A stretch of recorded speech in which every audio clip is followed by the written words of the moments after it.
ito sa pag-aasikaso ng kasal nilang dalawa ni Christy. Sagot naman ng matanda na wala daw doon si Leon dahil sinamahan niya sila Christy at ang kanyang pamilya papunta sa ospital dahil bibisitahin daw si Jordan. May halong pagkainis sa boses ni Hannah nang tanungin niya kung hanggang kailan nila kailangang maghintay na tumahimik ang buhay ni Christy para maging tahimik na rin at maayos ang buhay nilang lahat. Sa kabilang banda naman, medyo gumaling na si Jordan at may sapat na lakas na para lumabas ng ospital.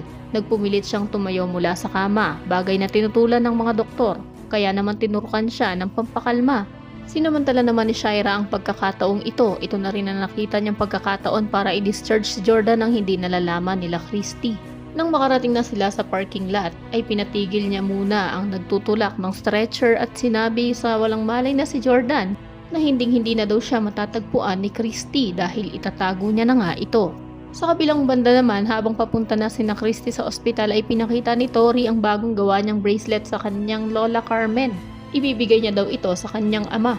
May halo pang pagka-excite sa kanyang tono. Napakomento naman si Carmen na sana'y walang maging aberya, ngunit inaasahan na rin niyang gagawa na naman ang kalokohan si Shaira. Pagdating nga nila sa ospital ay nagulat sila nang sabihin bigla ng gwardya na nakalabas na ng ospital ang kanilang bibisitahing pasyente. Dismayado si Tori. Akala niya ay magkikita na silang mag-ama.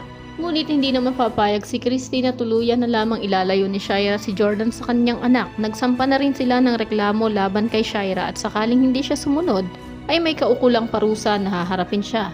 Kaya naman kung isa ka din sa mga nagnanais na hindi tuluyang maitakas ni Shaira si Jordan, ay i-click lamang ang like at subscribe button. Maaari ka rin mag-iwan ng komento sa ibaba para sa iyong mga saloobin at suwestyon.